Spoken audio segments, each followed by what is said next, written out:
Everyone, welcome back to the another video. नमस्ते जी, सत श्री अकाल। कैसे हैं आप लोग? Welcome back to the another video. I hope you all are doing great. मैं भी बिल्कुल ठीक हूँ। आज हम जो वीडियो वॉच करने जा रहे हैं, ये वीडियो है why Tim Cook is opening Apple stores in India, explained by Rahul मेलोडिया।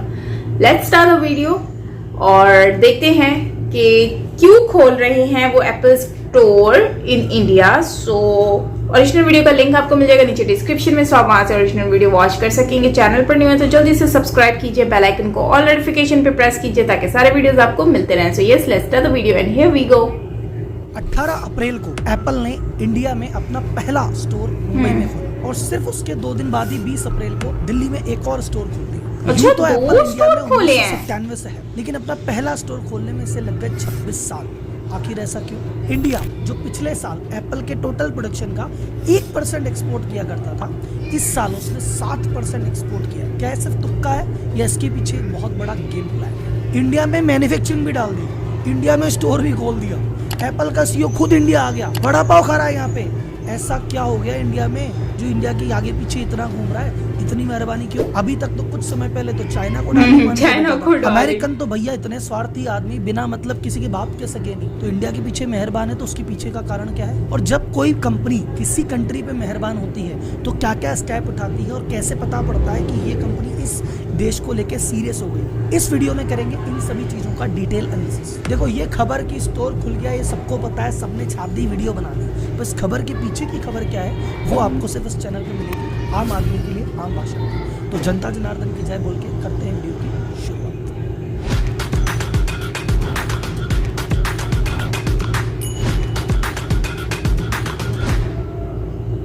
बात शुरू करते हैं शुरू से। एप्पल की इंडिया में एंट्री हुई 1997 में। वो मैकिंटोश लेके आया, पूरा फोकस था मैकिंटोश को बेचने में, और कोई अपना प्रोडक्ट इंडिया में वो लॉन्च नहीं किया या बेचने के लिए थोड़ा कतराते थे, क्योंकि इंडिया को मानते थे सब नीश मार्केट। अरे बोले इंडिया 97 में था भी क्या?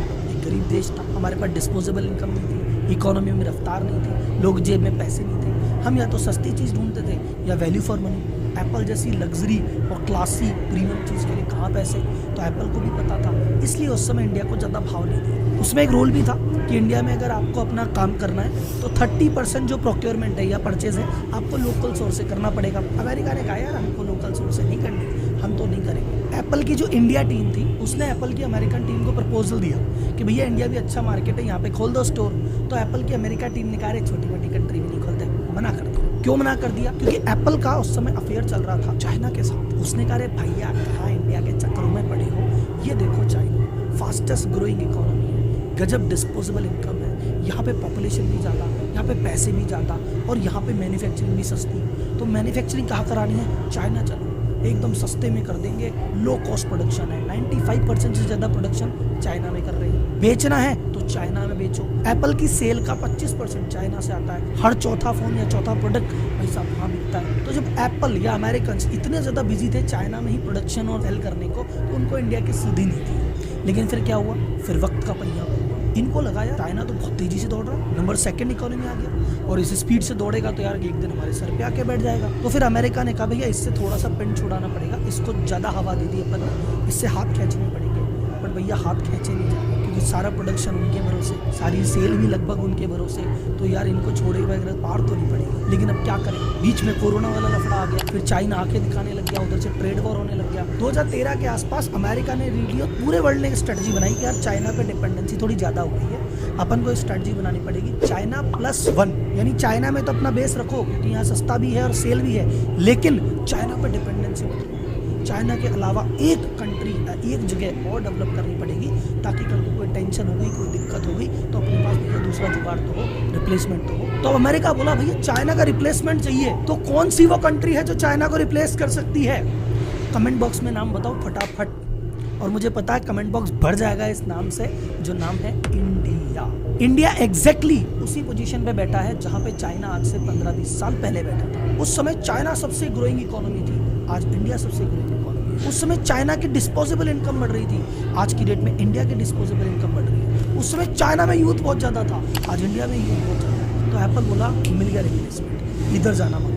पिछले साल इंडिया में जो एप्पल की सेल है वो ये 6 बिलियन यानी भारतीय रुपये में 50,000 करोड़ रुपए की सेल हमने करी है। और उससे पिछले साल ये मात्र 34,000 करोड़ थी, एक साल में 50% बढ़ गए। जहां पूरे विश्व में एप्पल का रेवेन्यू 8% की रेट से बढ़ रहा है, इंडिया में 45% की रेट से बढ़ रहा है। इंडिया में सालाना 15 करोड़ से ज्यादा फोन की सेल होती है, जो कि चाइना के बाद दूसरा सबसे बड़ा मार्केट है। Ministry of electronics and information technology ने कहा 2025 तक इंडिया में इलेक्ट्रॉनिक्स का टोटल व्यापार हो जाएगा $400 बिलियन का। इंडिया में जो प्रीमियम फोन का मार्केट है वो बढ़ गया। जहां पहले 30,000 से ऊपर की वैल्यू के 100 में से 4 फोन बिकते थे, अब 100 में से 7 फोन बिकते हैं, यानी प्रीमियम फोन का मार्केट डबल के आसपास हो गया है। और टिम कुक ने अब की बार जो इनकी क्वार्टरली कॉल चल रही थी उसमें खुद ने कहा कि भैया सबसे स्ट्रॉन्ग ग्रोथ जो दिखा रहा है वो तो इंडिया ही दिखा रहा है, तो वो जो अपना जो अगला बड़ा मार्केट है वो इंडिया है। अमेरिकन की लाट टपका दी आप लोगों ने यार। ये सब की शुरुआत कैसे हुई? मैंने कहा 2013 में इन्होंने सोचा था चाइना +1 स्ट्रेटजी का, तब से ढूंढना चालू किया। 2016 में लगा India is the market. Tim Cook Apple का सीईओ जिस कंट्री को गिनते ही नहीं थे, 16 में खुद इंडिया आना पड़ा और आके इंडियन गवर्नमेंट से बात की कि इंडियन गवर्नमेंट क्या कहते हो, ये जो तुम्हारा 30% जो लोकल सोर्सिंग की रिक्वायरमेंट है, अगर इसमें छूट दे दो तो हम यहाँ कर लें प्रोडक्शन चालू। अब की बार इंडियन गवर्नमेंट ने मना कर दिया, जा नहीं देते। लेकिन उन्होंने कहा भैया इंडिया में है ना पैर तो रखना पड़ेगा, तो उन्होंने हैदराबाद में एक बड़ी रिसर्च लैब खोली और 4,000 आदमी वहां पे एम्प्लॉय किए और इंडियन गवर्नमेंट को कहा देखो रोजगार दे रहे हैं, आगे भी देंगे, मालिक थोड़ी कृपा करो। गवर्नमेंट ने कहा सोचते हैं। 16 के बाद से इन्होंने कहा कि यार ठीक है इंडिया पे थोड़ा दबाव बनाना है, तो थोड़ा थोड़ा प्रोडक्शन चालू करना पड़ेगा। इंडिया जब देखेगी यार इतना प्रोडक्शन कर रहे हैं, इतना रोजगार कर रहे हैं, शायद थोड़ा मौका दे। तो 2017 के बाद से धीरे धीरे लोकल प्रोडक्शन इन्होंने बढ़ाना चालू कर दिया। 2008 से लेकर 18 तक का टोटल करें तो 10 करोड़ से ज्यादा फोन बिक चुके थे। जैसा मैंने आपको कहा था कि अगर कोई भी बड़ी कंपनी का किसी देश में इंटरेस्ट करता है तो सबसे पहले क्या करती है? सबसे पहले उनका मेन बंदा आता है और पीएमवीएम से बात करता है। 2016 में ट्राई करके देख लिया। सेकंड चीज वो क्या करते हैं, वहां पे एक रिसर्च सेंटर डालते हैं उस चीज को समझने के लिए, मार्केट, वो इन्होंने डाल दिया। थर्ड चीज कहते हैं वहां का लोकल मैनेजमेंट को चेंज करते हैं। तो जो पुरानी टीम थी बोले यार तुम्हारे से नहीं संभल रहा इंडिया, अब हमारी नई स्पेशल टीम आएगी। तो 2018 में नोकिया के आकाश चौधरी हैं, उनको उन्होंने कंपनी में लिया। इंडिया की सेल्स अब तुम संभालोगे, इंडिया के मार्केट को समझते हो, तुमने खूब नोकिया बेचा है, अब भैया आईफोन बेचो। एप्पल का जो पूरी टॉप मैनेजमेंट थी इंडिया की, पूरी चेंज करके एकदम नई टीम ला दी कि भाई तुमको नया टास्क दिए हैं। अभी 6 महीने पहले एक और चेंज किया। इंडिया के पूरी रिपोर्टिंग जो होती थी वो लंदन ऑफिस में होती थी। अमेरिका ऑफिस वाले कहते थे छोटा मार्केट है। अब 6 महीने पहले लंदन से रिपोर्टिंग अमेरिका में डायरेक्ट ले ली। बोले नहीं हमें पल पल की खबर चाहिए भैया, मार्केट बड़ा हो गया। हाँ, एप्पल के आने में ऐसा नहीं कि एप्पल ने अपनी जोर से मेहनत लगाया, लेकिन गवर्नमेंट का भी सपोर्ट मिला। गवर्नमेंट ने कहा भैया मेक इन इंडिया करना है तो भैया थोड़ा प्रोडक्शन तो बढ़ाना पड़ेगा। तो इन्होंने 2020 में PLI स्कीम लॉन्च की, प्रोडक्शन लिंक्ड इंसेंटिव, कि हमारे यहाँ पे प्रोडक्शन करो और अगर इस मात्रा से ऊपर ज्यादा प्रोडक्शन कर दोगे, बहुत ज्यादा करोगे, तो हम तुम्हें इंसेंटिव देंगे, कुछ कैशबैक देंगे। तो उस चक्कर में बड़ी बड़ी कंपनियां इंडिया आने लगी। अगस्त 2020 में जो लोकल सोर्सिंग की रिक्वायरमेंट थी कि 30% लोकल करना पड़ेगा, वो रिक्वायरमेंट भी हटा दी। तुम आराम से आ जाओ, सोर्स करो तो ठीक, नहीं तो कोई बात नहीं। तो आज की डेट में जो 3 ताइवान के जो कॉन्ट्रैक्टर हैं आपके, फॉक्सकॉन, विस्ट्रॉन, पेगाट्रॉन, इसके 60,000 से ज्यादा एम्प्लॉय इंडिया में काम करते हैं और 5 बिलियन से ज्यादा के आईफोन इन्होंने इस साल बनाए हैं और एक्सपोर्ट किए हैं। इसीलिए जो 1% था वो 7% हो गया। पहले चाइना में लेटेस्ट फोन होते थे, हमारे पुराने वाले मॉडल होते थे, इंडिया में भी लेटेस्ट टेक्नोलॉजी वाले फोन बनने चालू हो गए। फॉक्सकॉन इंडिया में एयरपोर्ट बनाने की सोच रहा है कि यार एयरपोर्ट भी बनाएंगे। तो धीरे धीरे यहाँ पे मैन्युफैक्चरिंग बेस बढ़ रहा है और चाइना से धीरे धीरे कम जा रहे हैं और चाइना +1 स्ट्रेटजी काम में आ रही है। एप्पल ने अपनी सेल बढ़ाने के पूरे प्रयास कर लिए, जितने भी तरीके सेल के हैं सारे काम में ले रहा है। सबसे पहले प्रीमियर रिटेल काउंटर पे बेचता है। इमेजिन कि आपने स्टोर देखे, वहां तो इनकी सेल होती है। एप्पल के प्रीमियम रीसेलर लॉन्च कर दिए कि भैया जो सेकंड हैंड आईफोन का डीलिंग है वो भी वहां पे हो पाएगी। फिर लार्ज फॉर्मेट रिटेल स्टोर है जहां पे मल्टीपल बड़े बड़े शोरूम है, जहां पे कई ब्रांड एक साथ रहते हैं, वहां पे भी इन्होंने शुरुआत कर दी। फिर फ्लिपकार्ट, अमेजन पे ऑलरेडी काफी समय से बेच रहे हैं और 2020 में इन्होंने खुद का ऑनलाइन स्टोर और लॉन्च कर दिया। और रही सही जो चीज बाकी थी वो इन्होंने स्टोर खोल के अभी 18 अप्रैल को पूरी कर दी। आप सोचो एप्पल इतनी पुरानी कंपनी है और 200 देश है, पर इंडिया सिर्फ 23वां देश है जिन्होंने उन्होंने खुद का स्टोर खोला है। आज के पहले सिर्फ 22 देश थे जिन्होंने काबिल समझा था कि यार यहाँ पे अपना स्टोर खोलना चाहिए। इंडिया 23वां देश है। तो सबसे ज्यादा स्टोर है यूएस में 271, फिर चाइना में है 53, यूके में है 39, इंडिया में अभी 2 हो गए। मुझे लगता है कि अगले 5 से 10 साल में इंडिया में भी शायद 8 से 10 स्टोर हो जाएंगे और टॉप 10 कैटेगरी में इंडिया लीड करेगा। तो इस एप्पल के नए स्टोर के लिए भैया हजारों एप्लीकेशन आई थी, उसमें से 170 लोग सिलेक्ट हुए हैं। इनको एप्पल के बड़े बड़े जो स्टोर्स हैं कंट्री, वहां बुलाया गया, वहां का एक्सपीरियंस दिया गया, 8 महीने ट्रेनिंग दी गई है, तब जाके स्टोर इन्होंने लॉन्च किया है। और मैं आपको बस जाते जाते एक बात बताना चाहता हूँ, भाई लोग आगे बढ़ो, खूब पैसे कमाओ।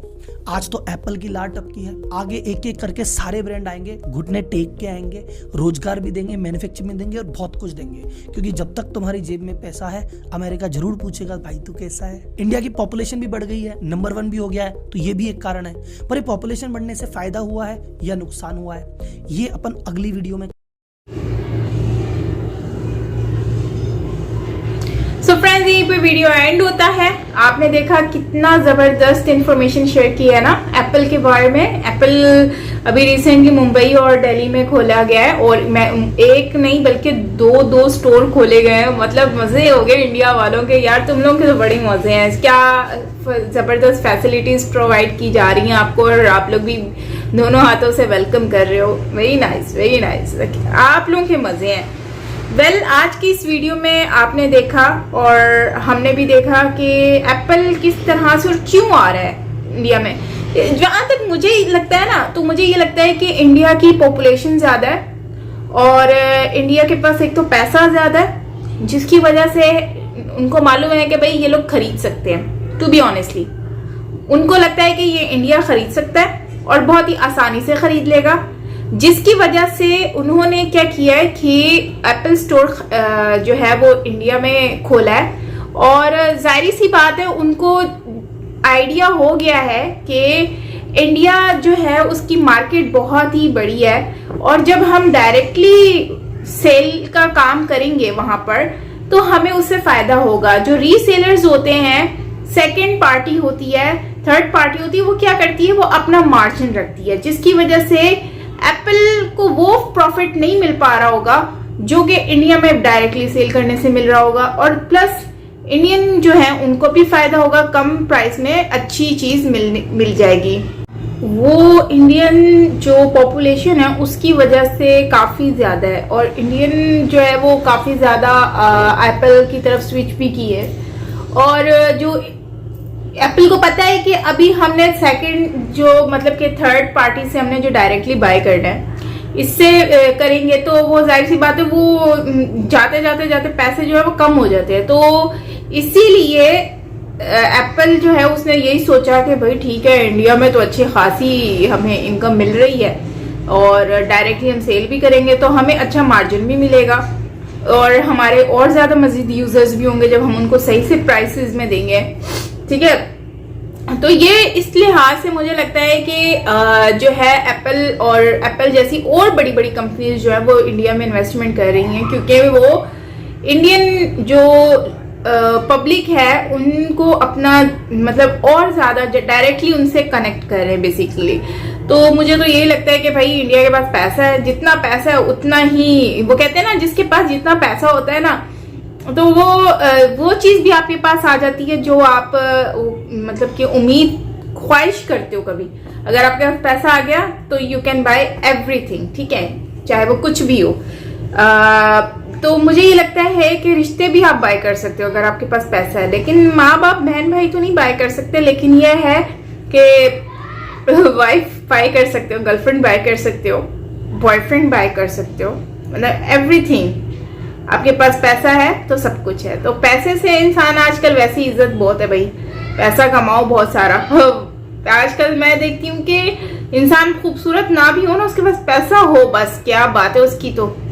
और जो खूबसूरत है उसको पैसे की जरूरत नहीं होती है, वो उसके पास तो लोग आते हैं, लेकिन खूबसूरत उसके पास ही जाता है जिसके पास पैसा होता है। ठीक है, तो आई थिंक कि आज के दौर में पैसे की बहुत वैल्यू है, और एप्पल जैसी बड़ी कंपनी अगर भारत में आई है ना, तो ये एक इसके पीछे क्लियरली यही लॉजिक है कि एप्पल को पता है कि इंडिया इस वक्त बिग मार्केट है और यहाँ पर फायदा ही है, लॉस नहीं है। तो जिसकी वजह से, और आई थिंक कि इंडियन अफेयर्स जो हैं वो काफ़ी अच्छे हैं, बेहतर है डिफरेंट कंट्रीज के साथ, और उनके साथ रिलेशनशिप बहुत अच्छी हैं, जिसकी वजह से वहाँ से जो कंपनीज हैं वो ज़्यादातर इंडिया में इन्वेस्टमेंट करना पसंद करती है।